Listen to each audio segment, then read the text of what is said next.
Insomnia Production.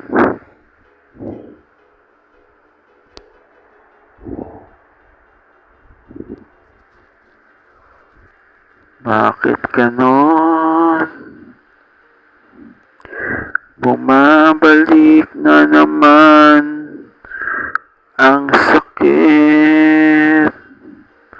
Insomnia or phantom pain ang mas malala.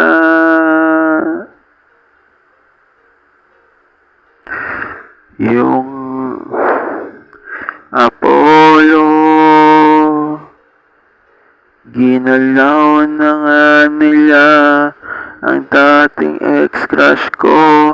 Ngayon sa bago kong mahal, gagalawin pa nila.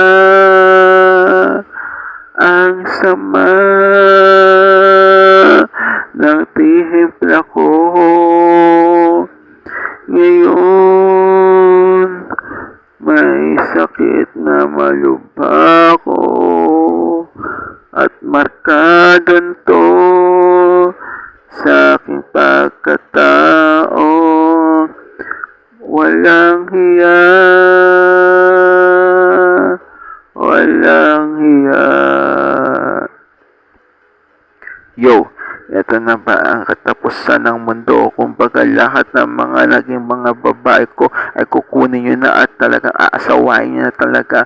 Pag gusto nyo talaga, gusto pa mangyari gera, katapusan na ba ng mundo? Katapusan na ba ng sangkatauhan? Mamili kayo. Kung gera talaga, bakit pa ganito? Bakit yung papinatatagal? Kung gusto nyo talaga ng sakitan o pwede na talaga, bakit pa ganito? Bakit? Kasi ganito.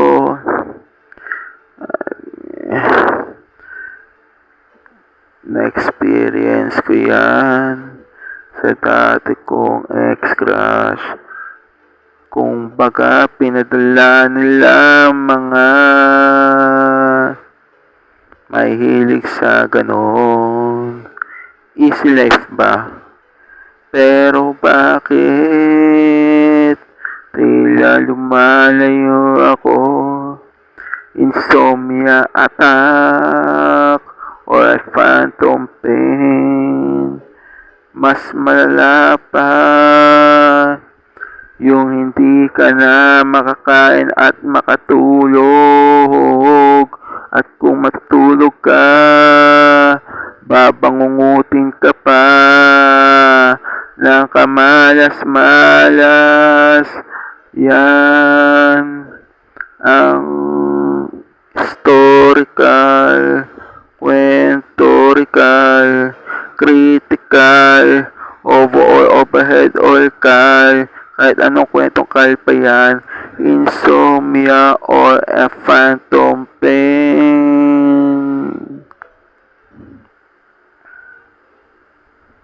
Ngayon, bukas, magpakailanman, magiging alamat na to katapos.